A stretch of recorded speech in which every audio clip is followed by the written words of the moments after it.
दोस्तों नमस्कार। आज है 8 अप्रैल 2020। आइए आज के हम देखते हैं इम्पोर्टेंट करंट अफेयर्स। तो सबसे पहले जो पीआईबी में न्यूज़ थी, स्वास्थ्य सिपाहियों के द्वारा बुजुर्गों व बीमारों को उनके घरों पर दवाइयाँ पहुँचाई जा रही हैं। तो यहाँ आपका इम्पॉर्टेंट है प्रधानमंत्री भारतीय जन औषधि परियोजना। तो प्रधानमंत्री भारतीय जन औषधि परियोजना को कब लॉन्च किया गया था? तो इसे 2015 में लॉन्च किया गया था। इसका उद्देश्य क्या है? भारत के सभी लोगों को एक उचित कीमत पर जेनेरिक दवाओं को क्वालिटेटिव रूप में उपलब्ध करवाना। तो ध्यान रखिएगा, क्वालिटी से भी कोई समझौता ना हो और साथ ही एक उचित कीमत पर दवाइयाँ उपलब्ध कराई जाएं।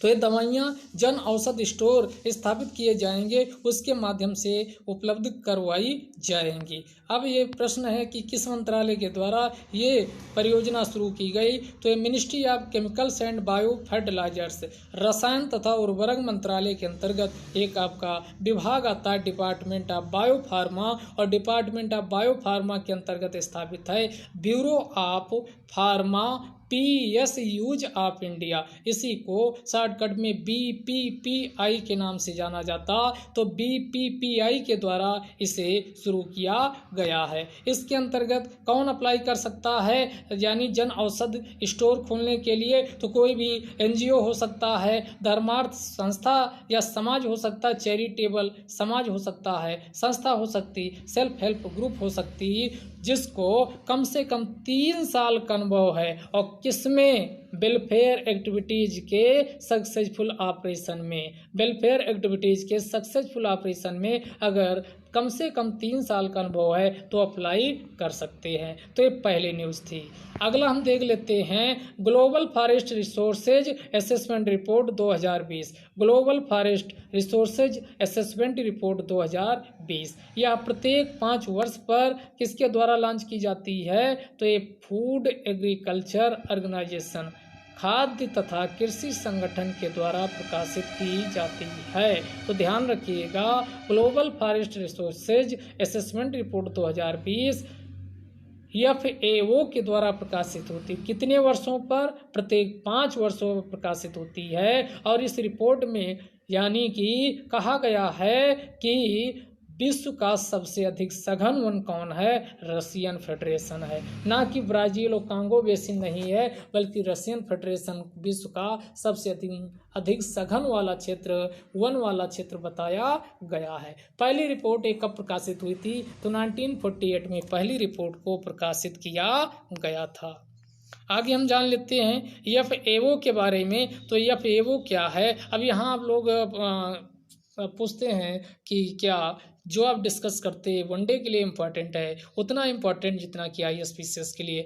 केवल अंतर इतना होता है कि दोनों के क्वेश्चन के नेचर में यानी अंतर होता। अगर हम फॉर एग्जांपल लें, अगर हम समझना चाहें क्वेश्चन कैसे, जैसे वनडे एग्जाम में पूछ लेगा कि बताइए प्रधानमंत्री जन औषधि परियोजना कब लॉन्च हुई? तो 2015 में। ISPCS में पूछना हुआ तो इस टाइप का क्वेश्चन बनाएगा कि प्रधानमंत्री जन औषधि परियोजना के संदर्भ में निम्नलिखित कथनों पर विचार कीजिए। पहला उपलब्ध यानी स्टेटमेंट दे देगा कि इस परियोजना के अंतर्गत भारत के सभी लोगों को जेनेरिक दवाएं फ्री में मुफ्त में उपलब्ध करवाई जाती हैं। दूसरा स्टेटमेंट देगा इसे कोई दूसरा मंत्रालय दे देगा, यानी या इसी में सही वाला भी दे देगा कि इसे रसायन व उर्वरक मंत्रालय के द्वारा लॉन्च किया गया है। सही बात है तो अब स्टेटमेंट देगा केवल एक सही है, 2 सही, 1 2 दोनों सही है, इनमें से ना तो एक सही ना तो 2। तो ऐसे क्वेश्चन आपके ISPCS में पूछे जाते हैं। ये दोनों में अंतर है। अब यहाँ FAO की बात कर लेते हैं। तो FAO क्या है? इस संयुक्त राष्ट्र संघ की एक विशेषीकृत एजेंसी है। इसकी स्थापना कब हुई थी? तो इसकी स्थापना 1945 में हुई थी। कब हुई थी? तो इसकी स्थापना 1945 में हुई थी। कब हुई थी? इसकी स्थापना 1945 में की गई थी। किसकी? FAO की स्थापना 1945 में की गई थी। आगे आइए। और इसका हेडक्वार्टर्स कहाँ? रोम इटली में है। इसके डायरेक्टर जनरल कौन है? तो इसके डायरेक्टर जनरल क्यू दोन ग्यू हैं। क्यूडोनग्यू जो चाइना के हैं। वर्तमान में इसके 197 सदस्य हैं, भारत भी इसका एक सदस्य है। अब यहाँ आप गलत कर दोगे, विश्व खाद्य तथा कृषि संगठन पूछेगा, फूड एंड एग्रीकल्चर ऑर्गेनाइजेशन, उसका आप जिनेवा सब रटे हो जिनेवा लगा दोगे, लेकिन इसका मुख्यालय याद रखिएगा जिनेवा नहीं है, इटली के रोम शहर में स्थापित किया गया है। आगे देख लेते हैं इसके कुछ कार्यक्रम या उपलब्धियां देख लेते हैं। तो पहला फूड कोडेक्स एलिमेंटेरियस है। तो फूड कोडेक्स एलिमेंटेरियस से क्वेश्चन IAS प्री में पूछा जा चुका है। इसके यानी ये कब शुरू हुआ था, तो 1961 में कार्यक्रम शुरू हुआ था। ये FAO food and agriculture organisation और साथ ही WHO दोनों के द्वारा इसे मिलकर शुरू किया गया था। इसका उद्देश्य क्या है, तो ये खाद्य मानक गाइडलाइंस व टेक्स्ट को विकसित करना, साथ ही जो कंज्यूमर्स हैं उनके हेल्थ को संरक्षित करना, उचित व्यापार निष्पक्ष व्यापार को सुनिश्चित करना तथा अंतर सरकारी तथा गैर सरकारी संगठनों के मध्य खाद्य मानक कार्यक्रम या वर्ग के मध्य समन्वय को प्रोत्साहित करना इसका अन्य उद्देश्य है। अगला जो इम्पोर्टेंट था आर्टेमिस प्रोग्राम। आर्टेमिस प्रोग्राम बहुत इम्पोर्टेंट है। तो ये आपका नासा का कार्यक्रम, पहले क्वेश्चन पूछेगा कि आर्टेमिस कार्यक्रम किसका है, नासा का कार्यक्रम है। इससे किसके द्वारा ये शुरू किया गया, तो नासा के द्वारा शुरू किया जाएगा, अभी किया नहीं। ये 2024 में नासा के द्वारा चंद्रमा के लूनर साउथ पोल पर, कहाँ लूनर साउथ पोल पर लॉन्च किया जाएगा। इसका उद्देश्य चंद्रमा पर मानवीय बेस कैंप को स्थापित करना है। अगला आपका करंट है आरोग्य संजीवनी। इसके पहले हमने ऑपरेशन संजीवनी आपको बताया था और बताए थे इंडियन एयरफोर्स C-130 के द्वारा उसे शुरू किया गया था। किसको, मालदीव को कोविड-19 से निपटने के लिए सहायता के लिए। तो आरोग्य संजीवनी क्या है, यह एक बीमा नीति है जो स्टैंडर्ड स्वास्थ्य बीमा नीति है जो सबको उपलब्ध करवाई जाएगी। इसे इरिडा यानी कि Indian regulatory development authority of India के द्वारा लॉन्च किया गया है। इस बीमा पॉलिसी के अंतर्गत कम से कम 1 लाख व मैक्सिमम 5 लाख की बीमा की जाएगी और इसमें जो पॉलिसी होल्डर्स होंगे उनको पोर्टेबिलिटी की भी सुविधा का विकल्प उपलब्ध करवाया गया है। अब यहाँ हम IRDAI की बात कर लेते हैं, Indian regulatory development authority of India, जो जितने भी कंपनियां बीमा की हैं उनको विनियमित करता है। तो इसकी स्थापना संसद के एक अधिनियम के अंतर्गत 1999 में की गई थी। इसका हेडक्वार्टर्स याद रखिएगा कहाँ है, हैदराबाद है। हमने पीछे भी बताया था जब किसी संसद के अधिनियम से कोई इकाई स्थापित होती है तो उसी को स्टैट्यूटरी बॉडी कहा जाता है। इसके अध्यक्ष कौन है, सुभाष चंद्र खुंटिया। इसके अध्यक्ष कौन बनाए गए, सुभाष चंद्र खुंटिया इस समय हैं।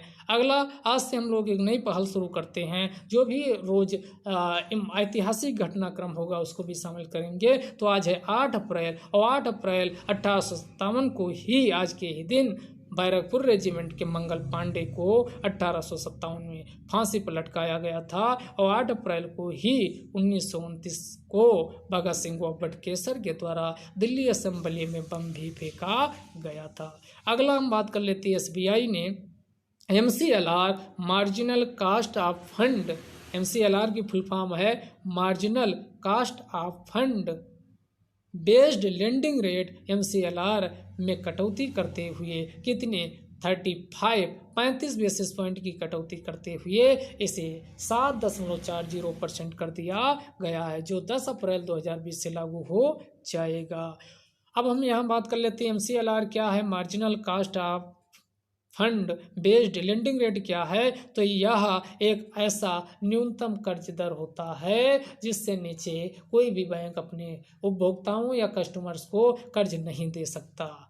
अगला हम बात कर लेते हैं इसके पहले इसे कब लागू किया गया था, तो RBI के द्वारा इसे 2016 में लागू किया गया। इसके पहले 2010 में बेस रेट को अपनाया जाता था। इसी के साथ ही SBI के द्वारा एक दूसरा कदम उठाया गया, बचत बैंक जो होता जमा होती है उस पर भी कटौती की गई और 3% से घटाकर यानी 25 बेसिस पॉइंट की कटौती करते हुए 3.25% या 2.75% कर दिया गया है। अब यहाँ SBI की बात आई तो SBI की बात कर लेते। तो एसबीआई की स्थापना कैसे कैसे होती है उसको देखते हैं। तो सबसे पहले 1806 में बैंक ऑफ कलकत्ता की स्थापना ब्रिटिश काल में हुई। 1840 में बैंक ऑफ बॉम्बे, 1843 में बैंक ऑफ मद्रास की स्थापना होती है और तीनों को 1921 में मिलाकर इंपीरियल बैंक ऑफ इंडिया की स्थापना की जाती। यही इंपीरियल बैंक ऑफ इंडिया आगे चलकर 1955 में एसबीआई बनेगा। तो SBI state bank of India की स्थापना 1955 में हुई और इसका हेडक्वार्टर्स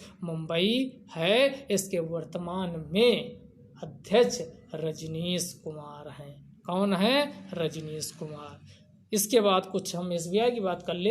एसबीआई भारत का एक केंद्रीय बैंक है। इसकी स्थापना आरबीआई एक्ट 1934 के तहत 1935 में की गई। इसका मुख्यालय आरबीआई का कहाँ है? तो मुंबई है और इसका यानी आरबीआई के द्वारा मौद्रिक नीति जारी की जाती है, मॉनेटरी पॉलिसी जारी की जाती है। आरबीआई का राष्ट्रीयकरण कब हुआ? तो 1949 में। आरबीआई का राष्ट्रीयकरण 1949 में किया गया। इसी के साथ आज का डिस्कशन समाप्त होता है। जय हिंद।